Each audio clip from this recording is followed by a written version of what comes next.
The stories that keep you small, rewiring your internal narrative. There is a story playing in your head right now. You may not be consciously aware of it, but it's there, running quietly in the background of every decision you make, every risk you take or avoid, every moment you lean in or pull back. And that story, more than your education, more than your resources, more than your network or your talent, is the single most powerful determinant of what you will and will not allow yourself to achieve. Episode 3 of the Self-Sabotage series is about the narrative, where it came from, why your brain defends it, and how to rewrite it at the neurological level, not just the intellectual one. Part 1. The brain as storytelling machine. Your brain is not a camera. It does not record reality objectively. It is a prediction machine, and it tells stories to fill in the gaps between what it observes and what it expects. Neuroscientists call this predictive processing. The brain constantly generates models of reality based on past experience, and then filters incoming information to confirm those models. What this means practically is this. You do not see the world as it is. You see the world as your brain has predicted it will be, based on everything that has already happened to you. If your history taught you that effort leads to disappointment, your brain will filter for evidence of that. If your history taught you that you're someone who never quite makes it, your brain will construct that story every single time, from every available piece of evidence. This is why two people can have almost identical circumstances and produce radically different outcomes. The difference isn't the circumstances. It's the story each brain is telling about what those circumstances mean. Part 2. The 4 most dangerous stories. These are the 4 narratives that most commonly drive self-sabotage. Story 1. I'm not ready yet. This is the most socially acceptable form of self-sabotage. It sounds responsible. It feels like integrity. But for most people, I'm not ready is a permanent condition, because readiness is never the real threshold. Comfort is, and comfort almost never comes before the leap. It comes after. The brain uses this story to indefinitely delay the moment of risk. There will always be one more course, one more credential, one more year of preparation, until there isn't. Story 2. People like me don't. This is a tribal identity story, and it is extraordinarily powerful because it's encoded not just as personal belief but as group belonging. People like me don't make that kind of money. People from my background don't get those opportunities. That's for other people. When success is framed as leaving your tribe, the brain chooses the tribe every single time. Because belonging is a survival need. And the story that keeps you small is also the story that keeps you connected to your people. Story 3. If I try and fail, that proves I'm not enough. This is the perfectionist's core narrative. As long as you don't fully try, you retain the safety of potential. You can always tell yourself, and others, that you could have done it if you'd really gone for it. Trying and failing removes that protection. The story protects the ego by preventing the test. Story 4. This is just how I am.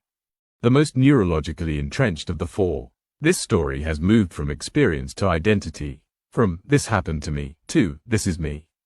It has become indistinguishable from self-concept. Fixed mindset lives here. I'm just not a creative person. I've always been bad with money. I'm not a leader. These aren't observations, they're verdicts. And the brain enforces them with remarkable consistency. Part 3. Why the brain defends bad stories. Here's the paradox that trips most people up. You would think the brain would be motivated to replace a limiting story with a better one. After all, the better story produces better outcomes. Why wouldn't the brain want that? Because the brain is not optimizing for outcomes. It's optimizing for consistency. A concept in cognitive neuroscience called cognitive dissonance describes the discomfort the brain experiences when new information conflicts with existing beliefs. And the brain's response to that discomfort is not to update the belief, it's to reject the new information. This means that when you encounter evidence that you are capable, that you are enough, that success is available to you, your brain may actually argue against it. Dismiss it, minimize it, find the exception, because accepting it would require rewriting a story that your entire behavioral architecture is built around. And that feels, neurologically, like dismantling the floor beneath your feet. The story is not just a thought.